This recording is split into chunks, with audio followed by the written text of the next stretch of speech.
श्रृंखला में आज जिस कहानी को मैं आपके सामने प्रस्तुत करूंगी वे वर्ण व्यवस्था के एक नए स्वरूप को उजागर करती है। वर्ण व्यवस्था के बारे में यूं तो हम सभी जानते हैं कि ये बेहद अमानवीय और क्रूर व्यवस्था है, लेकिन कुछ अच्छे लोग भी हैं इसमें जो इसे तोड़ने की कोशिश करते हैं। फिर भी क्या वजह है कि आज़ादी के इतने सालों बाद भी अपेक्षित परिणाम हम लोग इसमें नहीं ला सके हैं। ये कहानी इन्हीं सब कारणों पर चर्चा भी करती है कि वो कौन से घटक हैं जो वांछित परिणाम लाने से इसे रोकते हैं। वैसे तो इस कहानी का शीर्षक जो है वो अपने आप में व्यंग्यात्मक सा लगता है और बहुत कुछ अपने अंदर समेटे हुए है। आइए कहानी की तरफ बढ़ते हैं।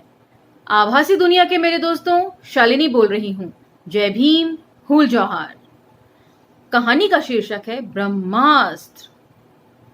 तीखी बहस हो गई थी।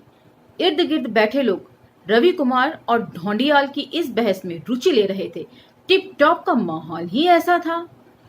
टिप टॉप रेस्टोरेंट के बारे में ओम प्रकाश वाल्मीकि जी ने अपने आत्मकथा जूठन के खंड 2 में भी लिखा था कि चकराता रोड पर यह स्थित है और पढ़ने लिखने वालों के लिए और रंगकर्मी संगठनों के कार्यकर्ताओं के लिए ये एक अच्छा वातावरण उपस्थित करता है।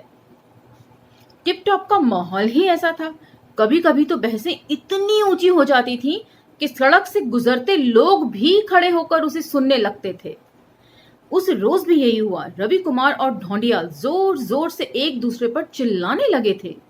राजेंद्र गुप्ता, राजेश सकलानी बीच में न पड़ते तो शायद हाथापाई हो जाती। रेस्टोरेंट के मालिक प्रदीप गुप्ता इत्मीनान से खड़े होकर इसका लुत्फ उठा रहे थे। वे जानते थे अभी कोई ना कोई दोनों को अलग करा ही देगा और बहस किसी दूसरे मुद्दे पर चली जाएगी। यह हर रोज का होता था। रवि कुमार ने ढोंडियाल को इंगित करते हुए कहा, आपको यह सब व्यर्थ लगता है। जाति व्यवस्था को आप लोग नजरअंदाज करते हैं, जबकि यह सामाजिक सच्चाई है। यकीनन ये एक सामाजिक सच्चाई है। इससे आप कितना भी मुंह मोड़ लीजिए, कितना भी इसको दबाने की कोशिश कर लीजिए, लेकिन ये सच्चाई सच्चाई ही रहेगी। मैं एक घटना आप सबको सुनाता हूं। घटना की पड़ताल आप लोग खुद कर सकते हैं। ज्यादा पुरानी बात नहीं है। अरविंद नैथानी ने शादी की तारीख पक्की होते ही सबसे पहले कमल को खबर दी थी। अपनी चिर परिचित हंसी का ठहाका लगाते हुए उसने दरवाजे पर दस्तक देते हुए बाहर से ही कमल को पुकारा था।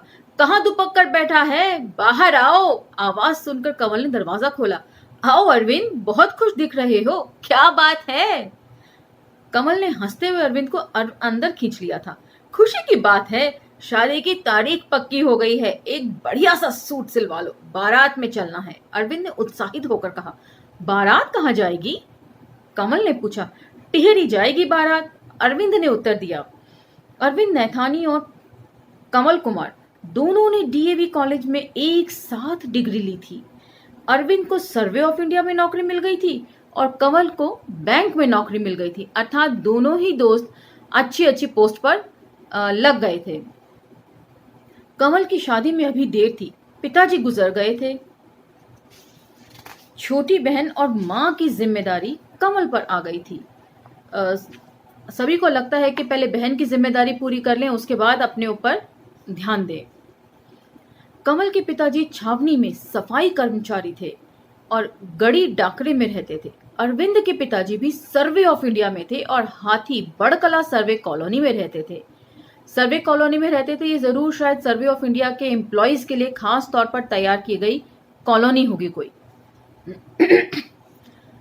कमल के पिताजी ने रेस्टोरेंट के बाद करणपुर में एक छोटा सा मकान खरीद लिया था। माँ चाय ले आई। माँ को देखते ही अरविंद चहक उठा।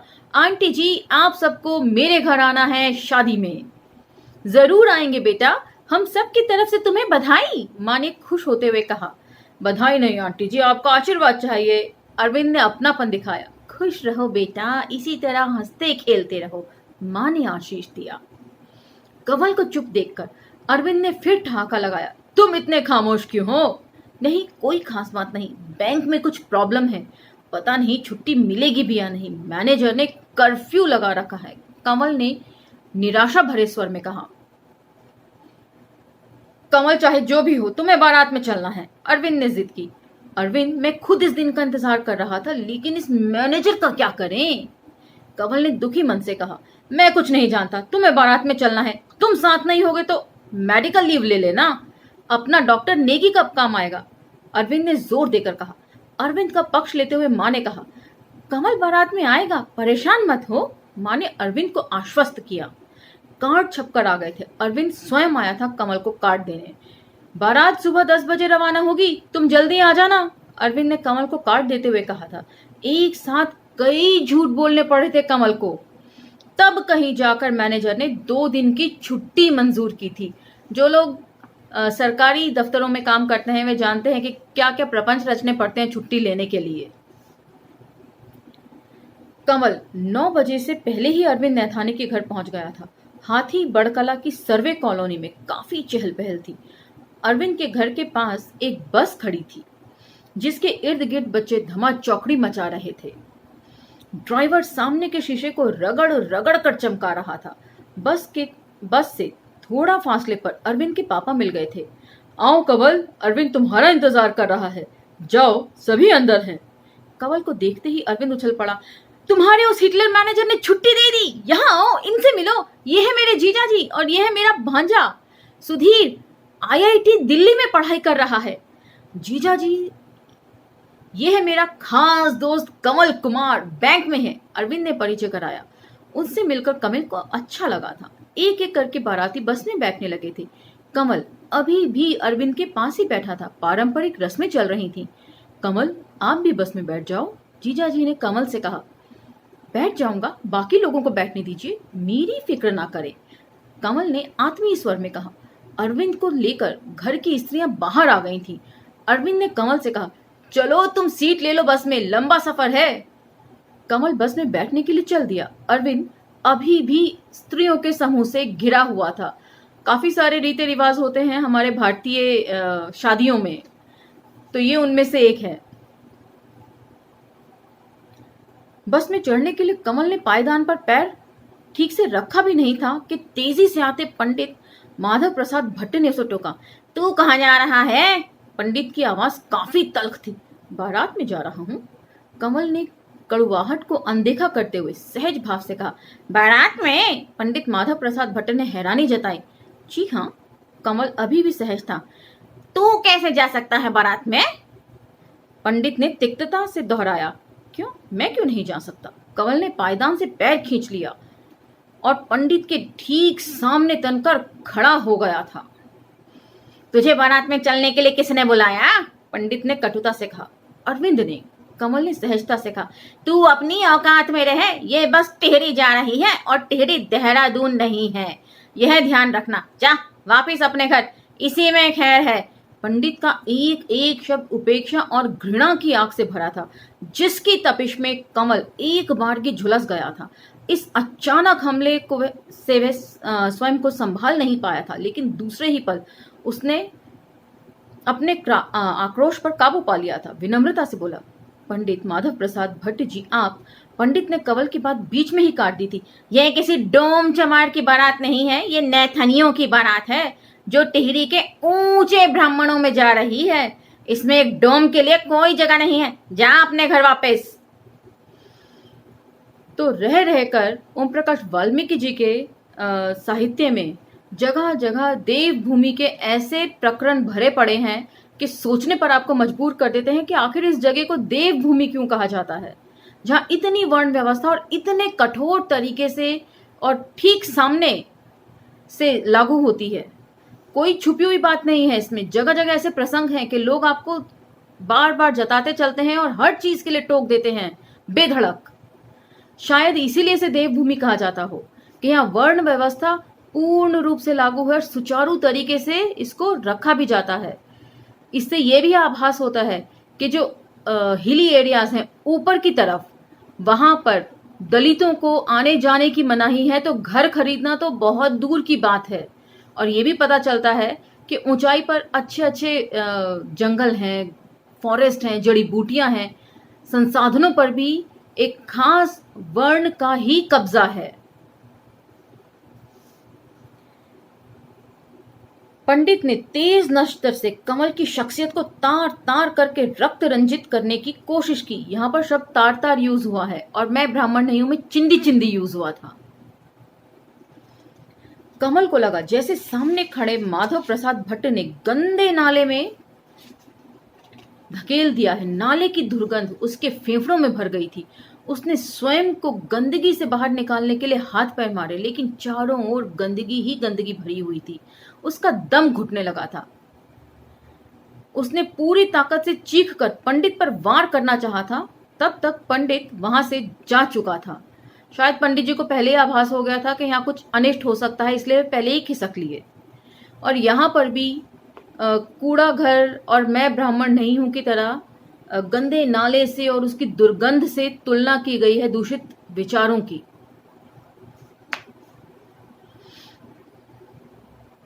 कमल ने देखा पंडित अरविंद के पापा के पास पहुंचकर ऊंची आवाज में चिल्ला रहा है, विष्णुदत्त नैथानी, ये क्या कर रहे हैं आप? नैथानियों के बारात में डोम?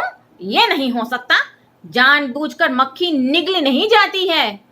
विष्णुदत्त नैथानी ने आश्चर्य व्यक्त करते हुए कहा, पंडित जी ये क्या कह रहे हैं आप? मैं ठीक कह रहा हूं नैथानी जी।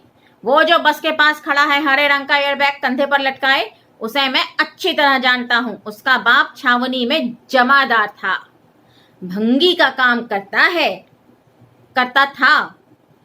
आपने भंगियों के साथ कब से रिश्ता बनाने शुरू कर दिए हैं? पंडित के चेहरे की नसें गुस्से से फड़फड़ा रही थी। लग रहा था भयानक ज्वालामुखी फटने ही वाला है। तो ये है देवभूमि का पूरा प्रसंग। पंडित जी कोई कसर नहीं छोड़ रहे कमल को बेइज्जत करने का, सबके सामने सामाजिक तौर पर, ताकि उसका मनोबल टूट जाए। देवदत्त नैथानी परेशान हो उठे थे। उन्हें लग रहा था ये क्या बवेला खड़ा हो गया है। उन्होंने पंडित जी को शांत करने के लिए कहा, पंडित जी ये अरविंद का दोस्त है। नैथानी जी आप लोग तो भ्रष्ट हो गए हैं। पुरखों की रीत को भूलकर इन डोम चमारों से दोस्ती करने लगे हैं। मैं कहे देता हूं वह बारात में नहीं जाएगा। पंडित ने अपने दुर्वासा रूप को प्रकट कर दिया था। पंडित जी वहां किसी को कैसे पता चलेगा? वह पढ़ा लिखा साफ सुथरा लड़का है। विष्णुदत्त नैथानी ने स्थिति संभालने का प्रयास किया। पढ़ा लिखा हो जाना, साफ सुथरे परिवेश में पलना बढ़ना भी पंडित जी को शायद रास नहीं आ रहा था, या उनकी सारी चढ़ी सी चीज से थी कि अरे गंदगी में पले बड़े लोग, साफ सफाई से इनका क्या वास्ता? साफ सुथरा रहने का इन्हें हक ही क्या है? नैथानी जी मैं आपको साफ साफ कह देता हूं, वहां भले ही कोई ना पहचानता, यहां तो मैं पहचानता हूं। मैं उसे साथ ले जाने के पक्ष में नहीं हूं। पंडित ने दृढ़ता से कहा। पंडित जी आपकी बात सही है, लेकिन विष्णुदत्त नैथानी ने अपनी बात कहने का प्रयास किया, लेकिन पंडित ने बीच में ही बात काट दी। नैथानी जी जब टिहरी के लोगों को पता चलेगा कि उनके दरवाजे पर एक डोम बाराती बनकर खड़ा है तो उन पर क्या बीतेगी? कभी सोचा है आपने कौन देगा इनके सवालों का जवाब? पंडित जी ने आखिरी वार किया। मतलब जो एक इंसान सामाजिक तौर पर सबके सामने आप उसे जलील कर रहे हैं, आपको उसकी इज्जत की परवाह नहीं है। वे क्या सोच रहा है, कैसा महसूस कर रहा है, इस बात को जानने का पंडित जी के पास समय नहीं है। उन्हें चिंता है उन लोगों की जिनके घर बारात जाने वाली है। यदि उन्हें पता चल गया कि डोम का वह स्वागत कर रहे हैं तो उन पर क्या बीतेगी? पंडित जी वहां के लोगों को कैसे पता चलेगा? कमल पढ़ा लिखा है, बैंक में अच्छी पोस्ट पर है, उसे देखकर कोई कह सकता है वह भंगी है। नैथानी ने तर्क देने की कोशिश की। आपका दिमाग खराब हो गया है। मैं आपसे ज्यादा बहस नहीं करना चाहता। आपको लगता है उसे ले जाना उचित है, जरूरी है तो ले जाइए, लेकिन इस स्थिति में मैं बारात में नहीं जाऊंगा। मुझे क्षमा कीजिए, मैं यहीं से लौट जाता हूं। वह डोम पढ़ा लिखा है, उसी से शादी के संस्कार भी करवा लेना। पंडित ने ब्रह्मास्त्र छोड़ा। तो ये है वो ब्रह्मास्त्र। ऐसी स्थिति तक ले आइए लोगों को कि लोग हक्के बक्के रह जाएं। जो सीधे विष्णुदत्त नैथानी की छाती पर लगा और वे चारों खाने चित्त हो गए। पंडित माधव प्रसाद भट्ट उनके परिवार के पुरोहित थे। डिस्कवरी ऑफ इंडिया में भी पंडित नेहरू इस बात को बोलते हैं कि आम जन पर धर्म का और पंडित पुजारियों की कितनी पकड़ है, ये वहां के सामाजिक व्यवस्था को देखकर पता चलता है। सभी पूजा पाठ संस्कार वे ही करते आ रहे थे। परिवार में उनका मान सम्मान था। नैथानी ने कल्पना भी नहीं की थी अचानक ऐसा कुछ घटित हो जाएगा। वे गहरे धर्म संकट में फंस गए थे। उन्हें कुछ सूझ ही नहीं रहा था। कंवल ने सीधे बात करने की न उनकी मनस्थिति न साहस था। विष्णुदत्त नैथानी ने पंडित के सामने समर्पण कर दिया था। पंडित की ऊंची और तीखी आवाज सुनकर उनके इर्द गिर्द खड़े रिश्तेदारों में कानाफूसी शुरू हो गई थी।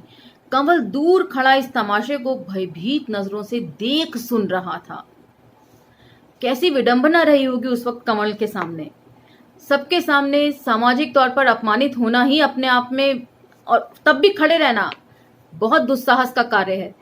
ये दुस्साहस वे अपने दोस्त के लिए कर रहा था, क्योंकि इस प्रकरण में दोस्त की कोई गलती नहीं है। वे उससे जी जान से चाहता है और उसके घर तक 2 बार शादी का न्योता देने पहुंचा था।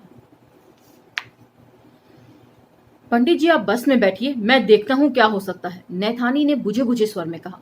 कंवल अभी भी बस के पास खड़ा था। उसके मन में उथल पुथल शुरू हो गई थी। वह पंडित को डाकरे से ही जानता था।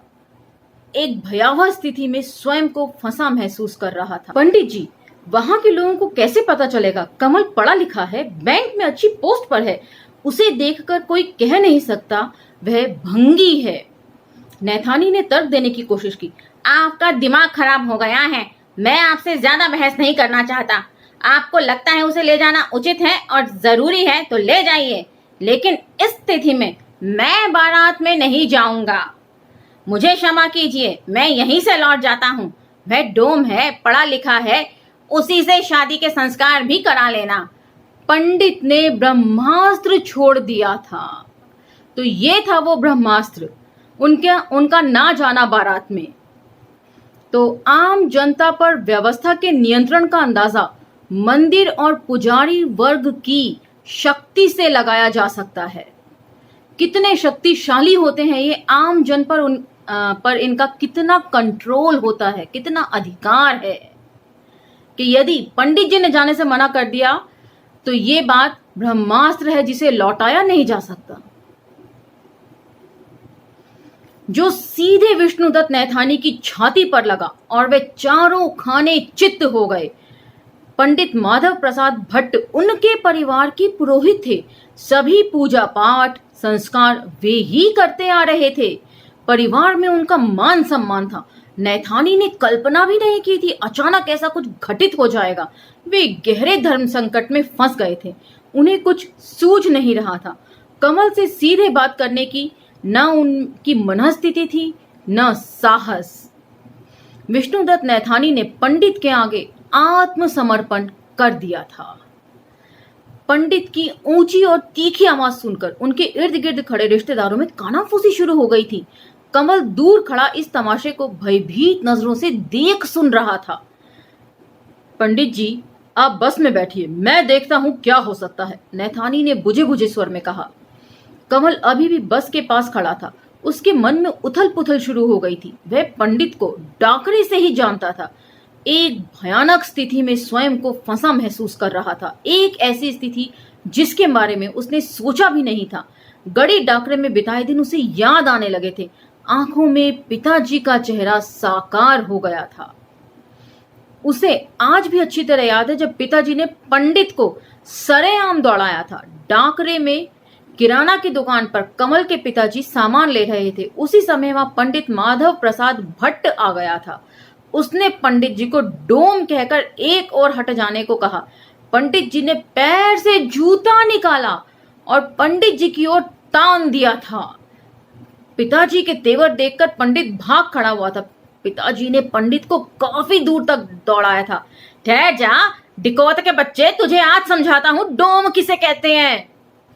यह घटना डाकरे में बहुत दिनों तक चर्चा का विषय रही थी।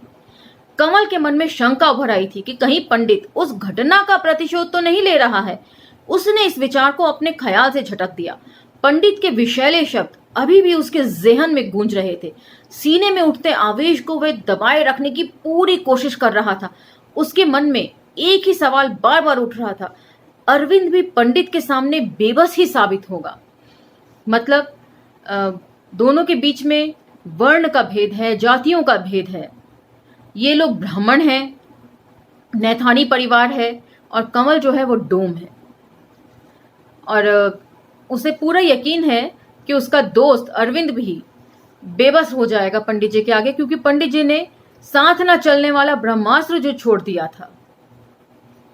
विष्णुदत्त नैथानी ने गहरी पशुपेश के साथ अरविंद से कहा, अरविंद, बहुत बड़ी गड़बड़ हो गई है। कैसी गड़बड़ पापा? अरविंद के मन में कई तरह के विचार कौन गए थे। कमल को लेकर पंडित जी ने बखेड़ा खड़ा कर दिया है, पापा ने धीमे स्वर में कहा था। कैसा बखेड़ा? अरविंद चिंतित हो उठा था। पंडित जी नहीं चाहते कि हम कमल को बारात में लेकर जाएं। पिताजी ने चिंता जताई। लेकिन क्यों पापा? अरविंद ने भारी मन से पूछा। पंडित का कहना है बारात में कोई डोम चमार नहीं जाएगा। पिताजी ने दुखी मन से कहा, लेकिन पापा, कमल मेरा सबसे अच्छा दोस्त है, हमारे बीच जात पात कभी नहीं आई, मैं उसे इस तरह घर बुलाकर बेइज्जत नहीं कर सकता। अरविंद ने अपने भीतर उठते विश्वास को व्यक्त किया। अब तुम ही बताओ, पंडित जी जिद पर अड़े हैं, कह रहे हैं वह जाएगा तो मैं नहीं जाऊंगा। बेटा, अगर हमने पंडित की बात नहीं रखी तो जात बिरादरी हम पर थूकेगी। पापा ने अरविंद को समझाने की कोशिश करी। यहाँ पर समस्या व्यक्तिगत न होकर अब सामाजिक हो गई थी। व्यक्तिगत तौर पर यदि आप जात पात नहीं भी मानते तो लोगों को शायद इतनी आपत्ति नहीं होती। हालांकि लोग पूरी कोशिश करते हैं आपको भड़काने की, उत्तेजित करने की, लेकिन ऐसे बहुत सारे अवसर होते हैं जब आपको हथियार डाल देने पड़ते हैं ब्रह्मास्त्र के आगे। इसका मतलब आप भी पंडित जी के नजरिए को सही मान रहे हैं? अरविंद ने अवसाद भरे लहजे में कहा। नहीं, मैं सही नहीं मान रहा हूं, लेकिन यह समय बहस मुबाहसे का नहीं है। हमें यह देखना है कि व्यर्थ की किसी झंझट में हम ना पड़े। पिताजी ने दृढ़ता से कहा। अरविंद का चेहरा गुस्से से तमतमा उठा था। ठीक है, आप अपनी जात बिरादरी को खुश रखने के लिए कमल को धक्के देकर भगा दीजिए।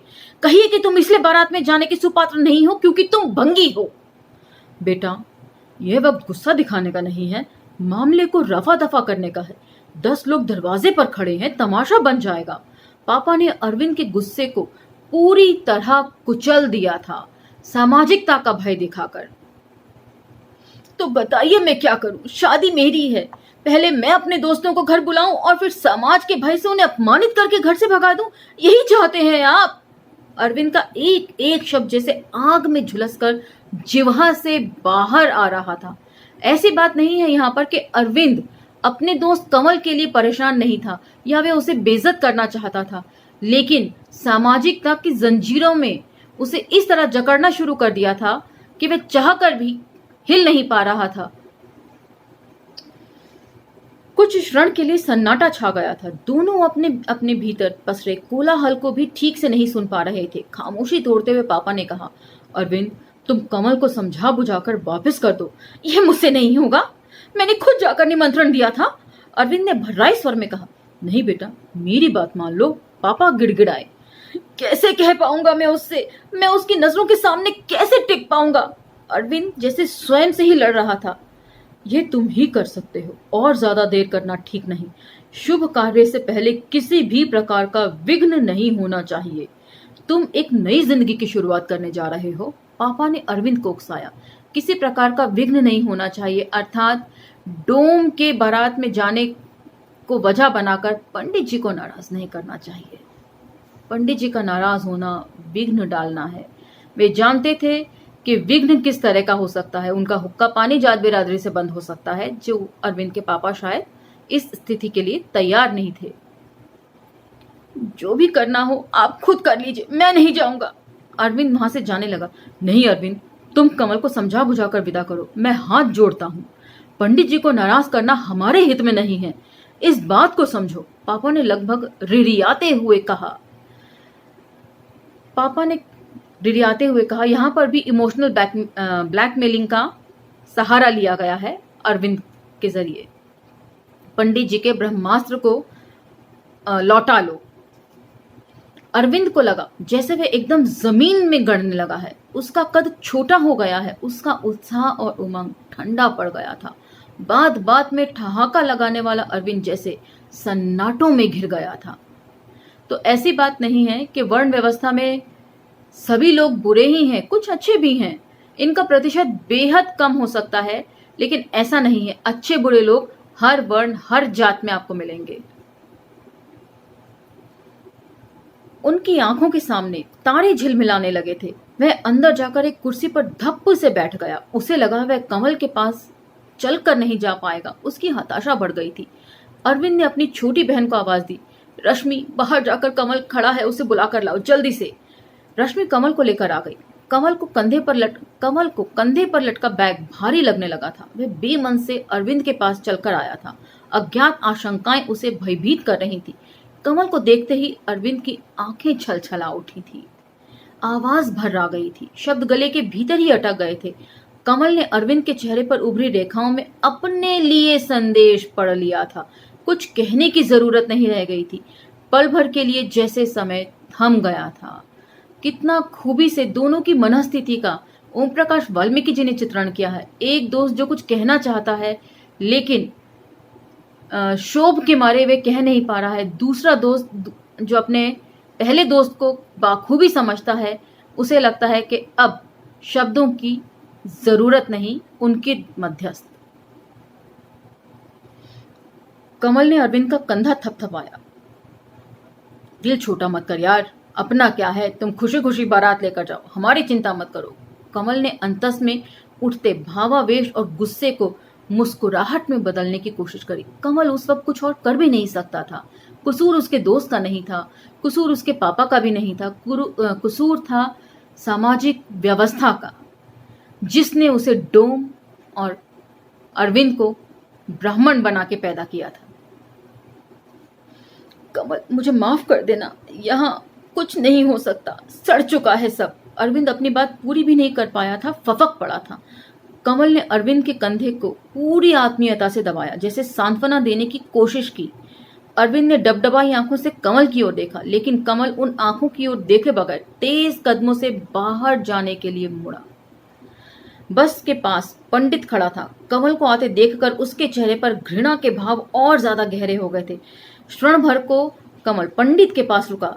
उसने कंधे पर लटका बैग को एक बार फिर कसकर पकड़ लिया था। पंडित को दौड़ाने का विचार उसकी चेतना में उभरा।